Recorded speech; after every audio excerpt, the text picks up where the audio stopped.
Welcome to the Vandy Sports Podcast. I'm your host, Chris Lee. Our guest today will be Chip Fridrich as we talk Vanderbilt baseball. Our episode is presented by Wellspire, Nashville's Learning and Development Center. Wellspire offers personal and professional development opportunities in a beautiful facility in the Gulch neighborhood. Stop by for an event with world-renowned speakers or host an off-site event that will wow your team or your clients. We thank our co-sponsor, the Well Coffee House, which turns coffee into water and has a mission to bring clean water to the world. Today's news presented by Sutherland and Belk, an SEC sports loving injury firm in Nashville. These guys will shoot you straight on your rights and options when you've been injured in an accident. Call them at 615-846-6200 to get your questions answered. You can also visit them online at sbinjurylaw.com. Vanderbilt starts a 3-game baseball series in Columbia, South Carolina on Friday night.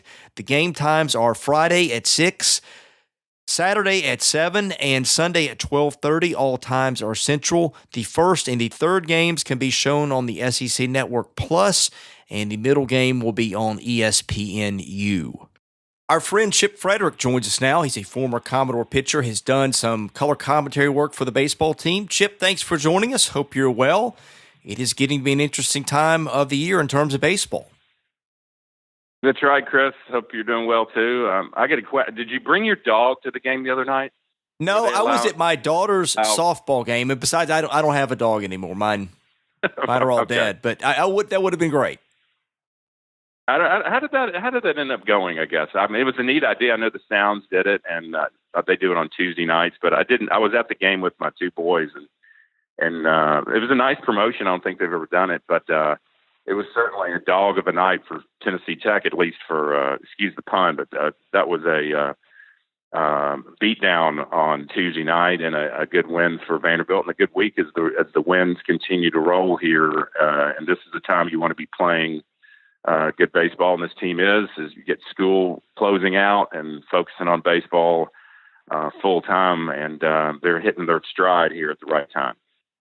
Have you ever seen a lineup as good as this one? I don't think so. We've talked before about some teams that they had that really, and this was a different back when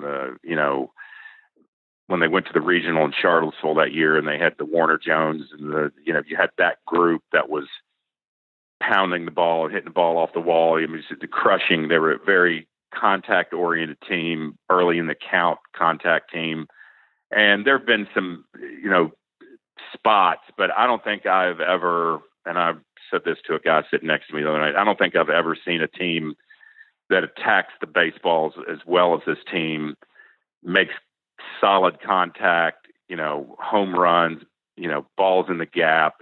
They really do a good job of that. And it's a testament, Mike Baxter has taken a lot of criticism last year about this team striking out too much.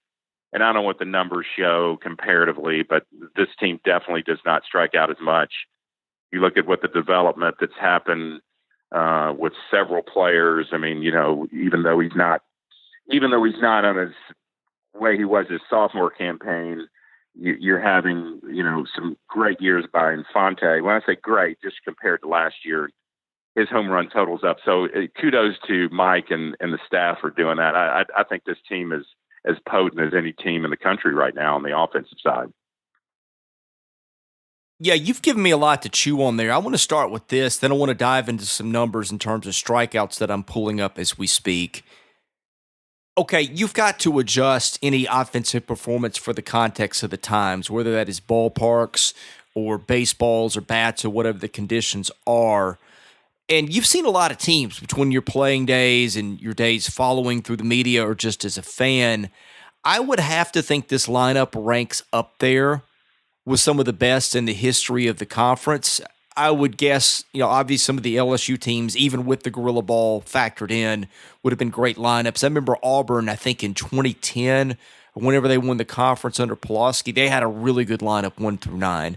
I know you had the Bat Cats a few years back at Kentucky. That was a good hitting team. Vanderbilt's had some really good hitting teams in 11 and 13. Those stand out in particular. But I would have to think, I don't know that you can say, and I couldn't say it because I don't have the stats in front of me, that this is like the best hitting team in the history of the SEC, but I think this is the best hitting team Vanderbilt has had in my time covering since '04. And I would have to think, I mean, look at the polls. They're the rankings. They're in the top five. So it means they're one of the best teams in the country.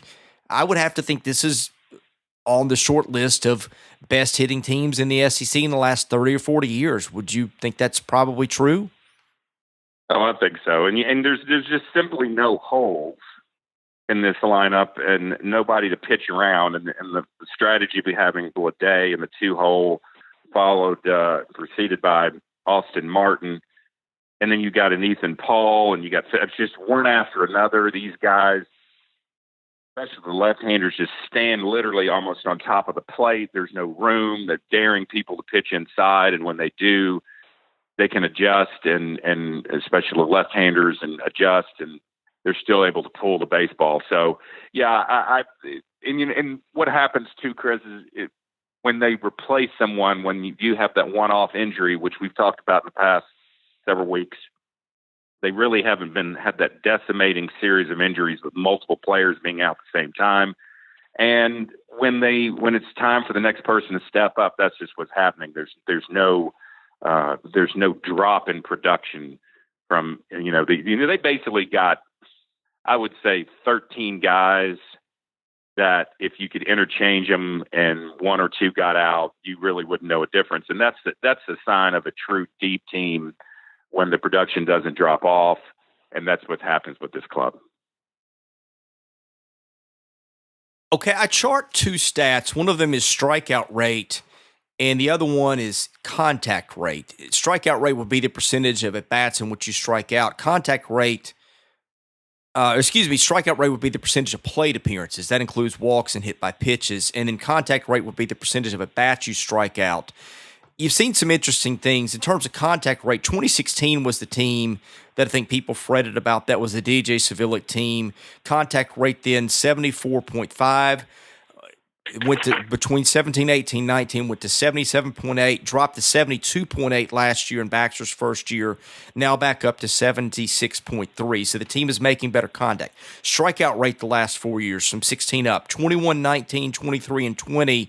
Now, strikeouts are becoming more a part of the game every year, but under Baxter, this team is making better contact by about 4.5 points than it was a year ago. And I guess 3.5, and it is striking out about 3% less than it was a year ago. So, and again, you get some trade-off in that. Like, you will see guys take harder swings and maybe try to be less precise about where they hit the ball. The trade-off in that is the power that you get, and you see that in home runs and doubles. So, even with the trade-off of power, the team is making better contact. Right, and even in a weekend where J.J. Blade was pretty much held silent the first two games of the Auburn series last weekend. I mean, he went 0 for 4 on Friday night. He was 1 for 4. He was actually 0 for 4. He was 0 for his first 8 in the series, and then he breaks out on Sunday.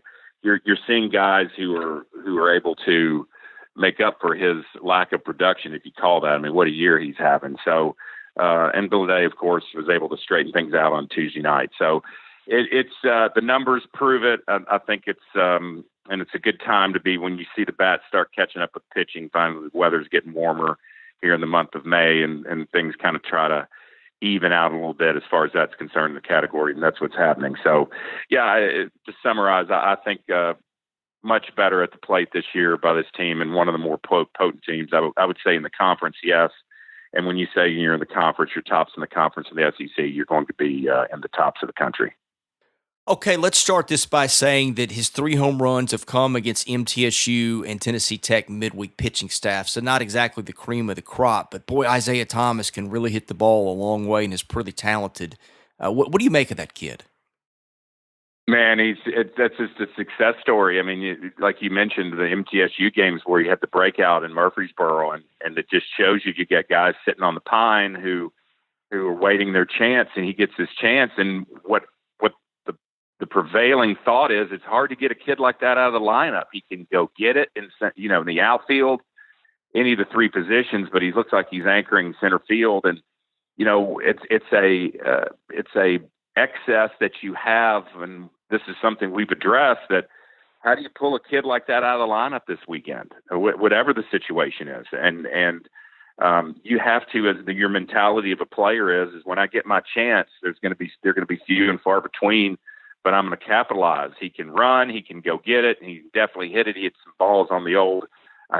You can tell an old player if they say the swimming pool, it's not there anymore. But the hitting facility in left field, hitting balls off the roof out there will keep you in the lineup. But that's a definite. When you look back on things, and it's still way too early, Chris, to talk about season superlatives. But that is one that, as far as a kid who comes out of nowhere, you knew he was talented. And he just waited and he got his chance. And when he gets his chance, he's basically saying to the coaching staff, it's going to be hard for you to get me out of the lineup.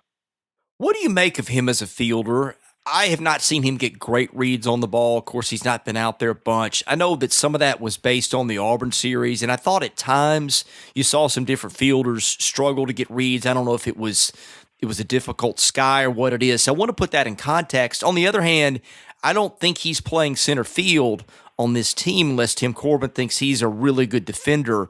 What is your take on him as a fielder in the limited time we have seen him? I think the sample size is a little too small. I agree with you. There's some balls that he looked like he had his first step is, and which is, when you trying to get a read at this park is a little different. The sky can be different in the early evening, and he's made some jumps, really quick jumps, almost turning his back immediately back, and the ball has been a little more shallow than he thought. But I think that's something that'll come with time and reps and the more he's in the game. But to play center field, there have been some pretty dadgum good center fielders on this team the last several years, the last decade even. And it shows some confidence that Tim Corbin has in him. So I think it's just a matter. I don't think it's anything to worry about yet. I don't think he's the best defensive outfielder of any of the 5 or 6 that you could put in a hat. But he's getting some reps right now, and I think the next couple of weeks is a good chance to see if he can handle it. Yeah, and I'm really anxious to see. I talked with New York Tour about this. What do they do when Cooper Davis returns? Yeah, it's a tough thing, and this Corbin's next player up. You rent the position, and it comes into play even more because here's a kid who starts off at the beginning of the year like gangbusters, and what do you do with him? And Tim is not a real platoon guy. He doesn't like to have alternating one game, next game of the other kid, and it's going to be a hard decision to make, and all those intangibles are going to have to come into play. Experience and how if 2 guys are equal, then who the better fielder is, who can patrol the outfield better, might be the deciding factor. Okay, I think we know that J.J. Bleday is their best right fielder in terms of hitting and also in terms of fielding. Who are their best fielders in center and left? Like if the game is on the line and you've got to have one guy in left and one guy in center and you're not hitting again, who do you have in those spots? And let me ask you another way too. Does it depend on the park? Because playing that wall in left is tricky at Hawkins Field. Stephen Scott's played out there a lot. He knows how to handle it. But I guess throw that out. But if you're playing, say, in Omaha for the last few outs of the season, who is it that you put in left and that you put in center? Well, on consistency, I think Stephen Scott has shown he can handle position. He's not, if you looked at him, you wouldn't think that he'd be the atypical left fielder if you were just blindly picking him out. But I think that, DeMarco had some, DeMarco's moved around there too. I really think it's going to have to play out here in the next couple of weeks, and they're going to have a chance against some teams that they should beat. And we'll talk about that in a minute as far as who Vanderbilt finishes in the final 9. But, man, it's a tough call. It does depend on Park a little bit. I think Stephen Scott has played there for a month now before DeMarco came out. And those guys, the staff's just going to have to make a gut call on that, depending on, you've got bigger parks. If you get it to Omaha, it's a different park. It's more like Hoover as far as the symmetrical goes. And then you've got the playing it in Nashville here, even though you have one more series with Missouri. But that's a tough place to play. You see guys from other teams come in here, and if you're not used to it, one of the first things the other teams do when they come into this park is hit fungos off that fence. I've seen it and try to learn how to play that. If you're not, Auburn's park is a little similar to that left field wall, but man, it's going to be a tough call there as far as between those 4 or 5 guys who ends up playing the left and center spots. I think, of course, Bourdais not going anywhere. It's really just the left and center, and that's going to be a tough call. I wouldn't want to. It's a nice luxury to have, but I wouldn't want to be the guy who makes the call on it on a daily basis. Okay, I'm going to throw this one at you just in the moment here and get your gut level reaction. I want to get your top 5 bullpen arms you trust. I'm going to throw Hickman out of the discussion. We're just going to assume he's starting pitcher 4, although maybe you can throw him in there in a second ranking just because. I presume Tyler Brown is the guy that you trust out of the bullpen the most. I think that's the easy answer. Sure. Who are options 2, 3, 4, and 5? If you're in Omaha, the game's on the line. Let's say that you got batters ahead that are pretty mixed, right-handed and left-handed, and we can get into specifics later with matchups. But just gut level arms that you trust right now behind Tyler Brown. Who are your next 4 out of the pen? Well, I think you got to go. Your first notion would be experience, and you would like to think. that Zach King would be one of those guys, and he did not have a good outing and is not really. He's pretty much faltered since the Georgia series, which is incomprehensible. I mean, he's got 27 innings and his walk totals are atrocious for a guy his talent and arm strength. I would have to say, it's got to be Tyler Brown. Eater's in the mix, although Eater, being as the youth that he has, it worries you a little bit. He's a little erratic. You don't want to be so pinpoint accurate. The thing with Eater is he throws a very live ball in the low 90s, but walks can sometimes get in wildness. It's good to be a little bit wild, but he has a tendency to give your heart palpitations a little bit with his control. So I would say, looking at it, man, that's a tough. I mean, you'd want to hope it's King, but right now I don't know if I trust King all that much. I mean, I think you're talking about Tyler Brown and Eater. A.J. Franklin's getting some looks here lately, although his ERA doesn't show it. It's probably one of those things that if it's the glaring, we talked 2 weeks ago, if it's something that worries you a little bit, I think I mentioned that the things that worried me about this team was if they ever faced a power left-handed pitcher with a plus curveball with all the left-handed batters. And I know it's got some Vanderbilt fans gnashing teeth, especially with what happened the other night against Tennessee Tech as far as the bullpen situation. I think that's number 2 as far as the consistency. You want to be able to say Zach King's been in the moment. He's pitched in regionals and super regionals. He can handle it. But what have you done for me lately? I would put Zach King in the mix just because of experience. But if he's not, when you walk the bases loaded, and I've been there before, it doesn't give the pitching staff a whole lot of confidence. So, man, if you can just put me on the spot, I'd say Tyler Brown. I would say Eater. I would throw Zach King in there. As far as you're saying not including Hickman. Of course, he would be in there in a super regional or regional. So I gave you 4 there. I'd be interested in seeing who your 4 and 5 guys would be. The number 4 and 5 guys, if they're different than mine.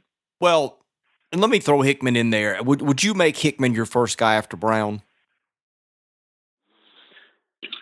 Probably, but it depends on what series you're talking about, Chris. Because if you got to save him, he's your ultimate starter in a winner take all or a losers bracket in a regional game or an SEC tournament starter, and then that whole focus switches when you get into a super regional. Because in a super regional, you just have to. It's first one to win too. So my mentality is a little different with him as far as what tournament you're talking about, if it's a regional, super regional, or if it's an Omaha, if they get there. So, yeah, I mean, you'd have to pull the trigger on him, but you can't really pull the trigger on him early in a regional, if you get my point, if you're expecting him to start. So they're going to have 4 guys in addition to Hickman to be able to pitch down the stretch. It's disappointing, the situation with Jackson Gillis. Obviously, he's a guy. And Chris, we talked about this before we went on the air. He pitched twice in the Super Regional against Mississippi State. He pitched twice in the Clemson Regional last year. He was confident. He was he had that look about him in his eyes. You could tell he had the scruff on his face, and his shirt was unbuttoned slightly, and he was focused. He was tunnel focused. And being a left-handed pitcher myself, I was paying attention to that, and I really liked the way he threw last year. And he's just simply lost his confidence, and I think the coaching staff has lost its confidence in him. And it's a question of whether they can count on him at all. He's thrown 5 innings or 6 tops this year. He threw 34 innings last year. So something's going on there, and that is a sore spot on this. That's a gap. That's a hole in the staff that they were counting on. They were counting on Jackson Gillis to be able to be what the eater role is, and that's not happening. So, in addition to Hickman, you're going to have to get 4 guys, and you probably need more than that, but you're going to have 4 or 5 guys you can count on. Well, and you make a good point. It really depends on role. Hickman is more of a long reliever. You don't want to use him in that format unless you have to, but you may have to. So you kind of put an asterisk by him. I didn't really realize this till I looked at it. They have used Eater in a long relief role. Like when he pitches, he's usually pitching a couple of innings at a time. With Fisher, like it's 1 or 2 innings. With Smith, it's an inning, maybe 2. So they have kind of different roles crafted out when you look at how they're used. But my gut level on trust right now, I think after Brown, I might trust Ethan Smith more than anybody because nobody is hitting him. Yeah. And his walks, like his walk numbers for the year are not good. But you look at the last 5 or 6 appearances, and they have really gone down. I think that I like him. You throw Hickman out of there, you throw Brown out of there. Brown is going to be your go-to guy at the end game when you need him. And maybe that high leverage 2 or 3 inning guy in the right spot. Certainly, they're not afraid to use him for 2. I would imagine they could use him for 3 if they need to because he throws so many strikes. But I think I trust Ethan Smith more than the rest of them right now, throwing Hickman out of there. Right, and I think the key one, and you got to get Zach King going. You got to get him going. I mean, he's a kid who can. The importance of winning an SEC tournament championship. I mean, that some people think it's huge and some people don't. I know Tim wants to win it, and that's fine. But he's a guy who can win you a Sunday game in the SEC championship game. He's a guy who can win you a game in an elimination game in a regional.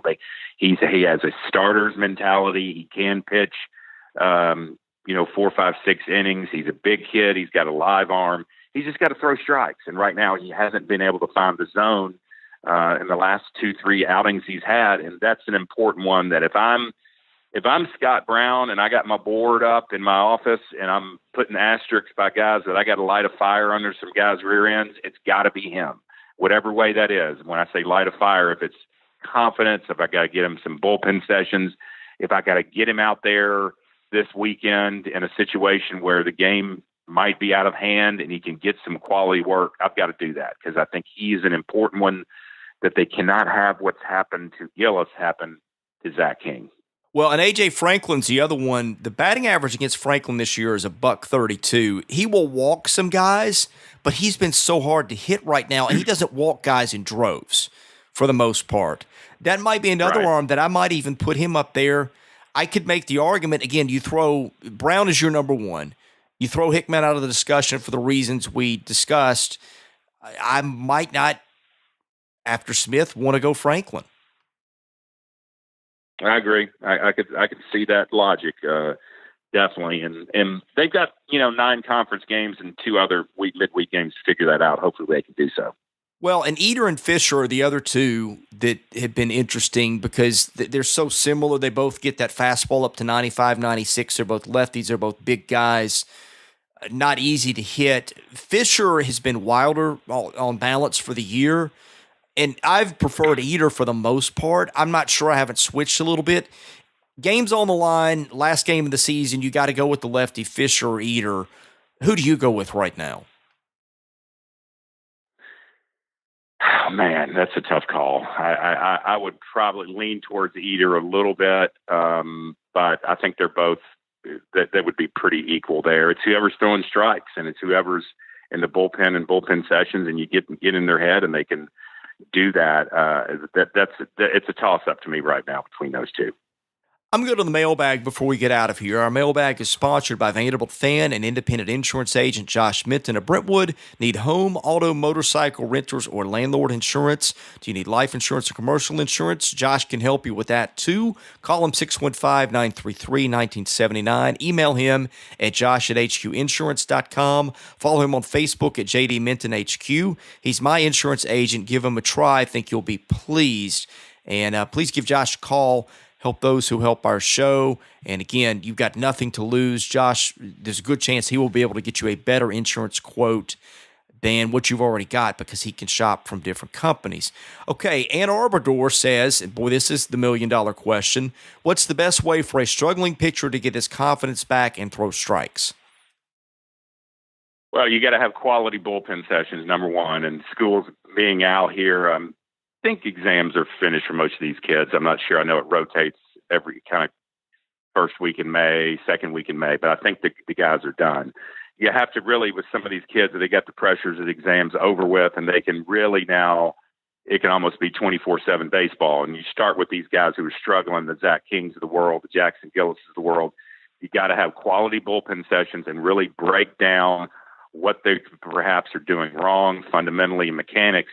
It starts there, and then you have to get a chance. And when you get a chance, you have to relax and breathe and throw strikes, because those guys, that's the main problem. They're not getting, pelted all over the field. And if they are, it's because they're not throwing strikes and they're walking batters and they're hitting batters. So it all begins with those breakdowns. They get a pitching lab that they, bukus of money was spent on breaking down with film.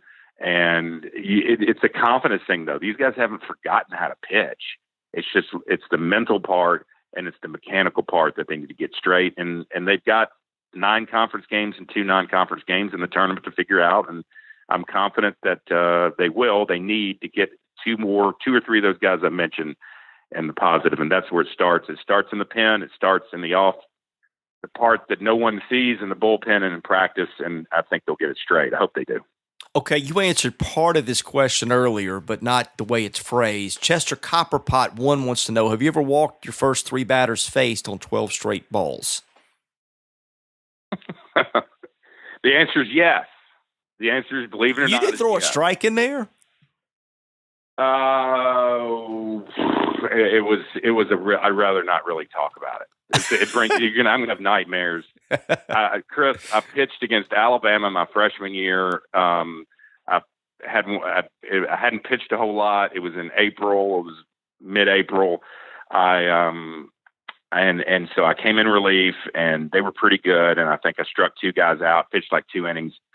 So on the bus on the way home, I was told I was going to start against David Lipscomb the next Tuesday, midweek game. And so I said, okay, this is going to be my coming out party, right? I'm a big freshman. I'm a big deal. So I just pitched against Alabama. And I promptly walked the bases loaded, and I didn't get anybody out. And that was my first debut in a Vanderbilt uniform as far as a starter. And I was, 18 years old, and I thought I had it all figured out. And so to answer his question, it does happen. It's a miserable feeling. It's not like I forgot how to pitch. I don't think I choked. I just didn't. I didn't seize the moment. And as Tim Corbin said, my heartbeat was probably. He talks about people's heartbeat, players' heartbeat, and having a slow heartbeat, and mine was probably going, 150 beats a minute. I mean, it was just, I didn't seize the moment there. And you learn from that. And I did. And I was able to, the next time out, learn from that. But it does happen. It happens to guys like me, and it happens to, Zach Kings of the world. Zach King's much more talented and a lot taller than, has a better arm than I ever thought of having. But it does happen. You got to slow that heartbeat down. You got to throw strikes. You got to pitch to contact. And that's my story. And thanks for bringing it up. So you did not get a 4th batter in that outing?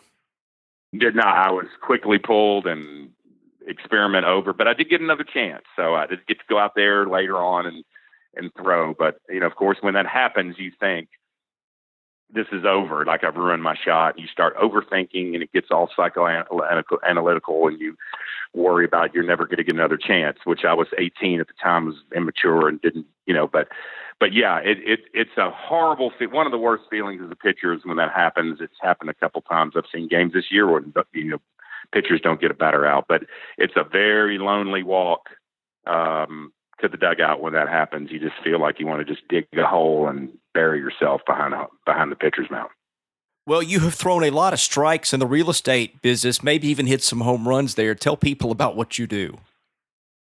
Sure, Chris. Well, do this real fast. We got 2 offices. Fridrich and Clark Realty is our family company. We've been around. I'm sure your listeners have seen our signs dotted throughout the Middle Tennessee area on houses. We got those tan and blue signs, Fridrich and Clark. You can check out our website at fridrichandclark.com. We've got 150 agents, a lot of Vanderbilt ties in our firm, Brentwood location in Maryland Farms, and one over here. I'm looking out my window now at the Green Hills Mall. So we're about a block west of the Green Hills Mall. A lot of quality agents, lots of experience in our firm. It's selling time, and as well as a lot of buyer's time this time of season. It's May. School's coming out pretty soon with the next couple weeks. So a lot of families are putting their houses on the market, and we're putting signs in their yard. So if you are interested in seeing how much your house is worth, your family's house is worth, give one of our agents a call. You can give me a call personally, and I'll hook you up. We can give you an analysis. We have detailed information that we've been subscribing to since January that can tell real estate shifts and trends on specific streets. It goes much deeper than your MLS analysis that's been going on for the last 50 years. We have detailed analytics that talk about the market, and when it shifts, you need to know about it, whether you're a buyer or a seller. So check our website out. You can look at all the houses in the Middle Tennessee market. You can check out our agents' listings as well, and we'd love to help them out. And again, it's fridrichandclark.com. You can Google that, or give us a call at 615-327-4800. He is Chip Fridrich. I'm Chris Lee. Thank you for listening to the Vandy Sports Podcast. We'll be back with more episodes next week.